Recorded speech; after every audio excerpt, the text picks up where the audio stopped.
Yo, what's up guys? Back for another video. This video I'm going to talk about week number 7 for Draftkings. Before we get started, please be sure to drop a like on the video and subscribe. Now that NBA is back, I'm going to be posting pretty much daily videos for NBA. But for NFL this week, we only have a 10-game slate, so 2 games smaller than we've had, 2 and 3 games smaller than we've had for the first 6 weeks. So it'll be a nice difference this week with the small slate. Looking back at week 6, definitely frustrating on Draftkings. Did really well in the tiers lineup. Almost hit 200 on that, but I only put $12 in that one and played a lot heavier on the main slate, which I'm not even mad that I didn't have Julio Jones in here because I always like to be a little different, and I wasn't really on Julio because I like to be contrarian a bit. I thought Mike Evans could get the job done. He did not, but the only thing that really tilted me this week was my defense. I was between the Titans and Bills defense all week, flip-flopping, and eventually I just landed on the Titans defense, but used up all my money. But I was really going back and forth between the Bills and Titans, and had I gone the Bills, I would have given me 12 more DraftKings points. It would have hit 165 and cashed and everything. So definitely frustrating that my defense really killed me, and just needed some more out of Yeldon if I didn't get what I needed out of Titans. But really frustrating. I just barely missed in my cash games with the score. But oh well, I got to go ahead to next week. We got like I said, 10-game slate this week. Quarterback options, they're pretty cheap. We only have one guy over 6,500, which is Jared Goff. Decent amount in the mid 6K range. Only a couple really, but usually I like to pay down for my quarterback in cash games. This week, I think Drew Brees is definitely in play at 57. Even though it is a tough matchup against Baltimore, that is the cheapest price tag you will ever going to see for Drew Brees this year. So definitely kind of want to take advantage of it, but also, the Baltimore defense is very strong. I think Brees is more of a tournament play this week instead of a cash game play. But I think I'm just going to go down to Mitch Trubisky at 56. So, coming into this year, I did not think Trubisky had GPP winning upside, but he has proved me wrong this past 2 weeks. Not only has he been amazing in the air, he's also rushing. He's rushed for over 45 yards in his last 2 games. But his passer rating is very high. He's completing over 70% of his passes this year. So he's just been very accurate this year. It's been very different since week 3. He's just been very strong. And against the Patriots at home, it should be a pretty high-scoring game. The Patriots' defense, not the best in the world. And Trubisky and the Bears' offense has really come to life. So I think at 5,600 at home, Trubisky, coming off of a very bad loss against the Dolphins, a game that they should have won. I think this is a game where they're going to play well and try to keep up with the Patriots. So at 56, Trubisky does have upside on the slate that I want to take advantage of. Running back is once again pretty weak this week, except for Todd Gurley at the top.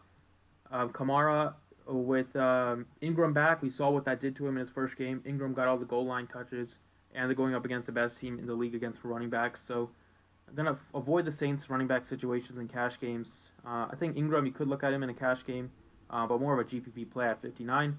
But it looks like Ingram is going to be the goal line back, at least based on the first game.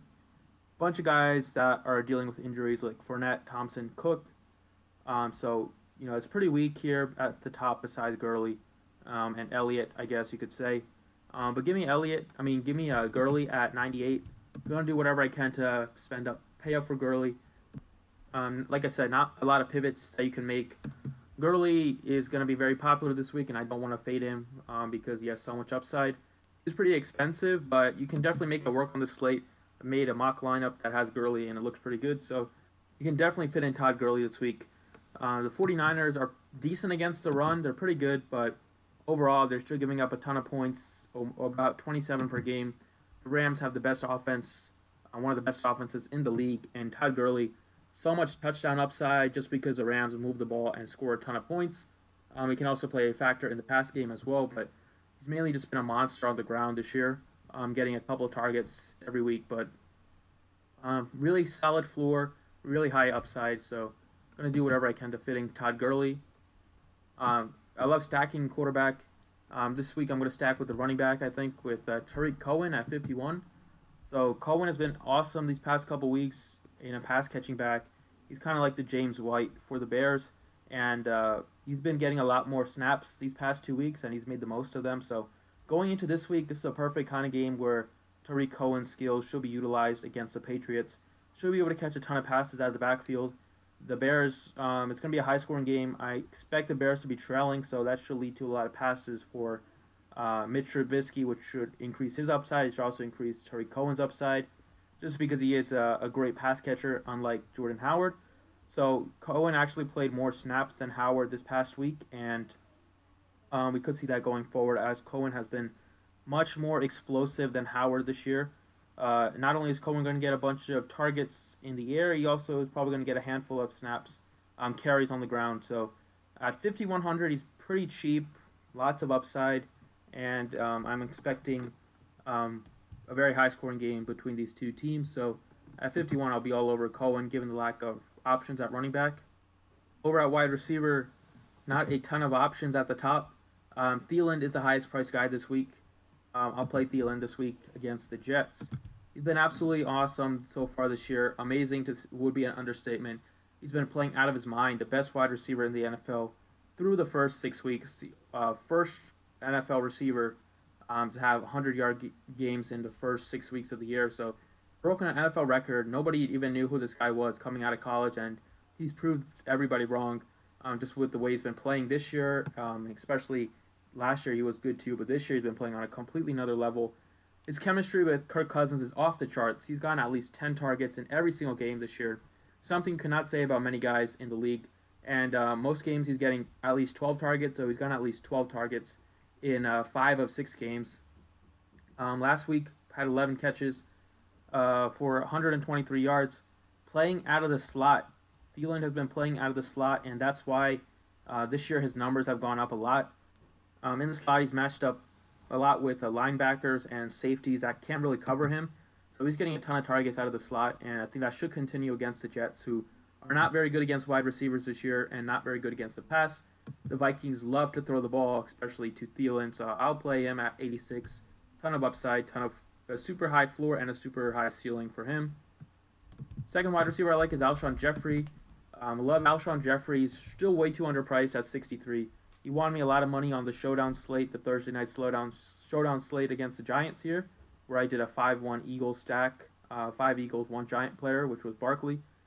Placed top 10 in one of the GPPs. So Jeffrey here, going back to him against the Panthers. Don't have a great pass defense. Their cornerbacks are not great, according to PFF. The Panthers have a pretty strong front seven, though. And the Eagles, we all know they're without Jay Ajayi for the whole year.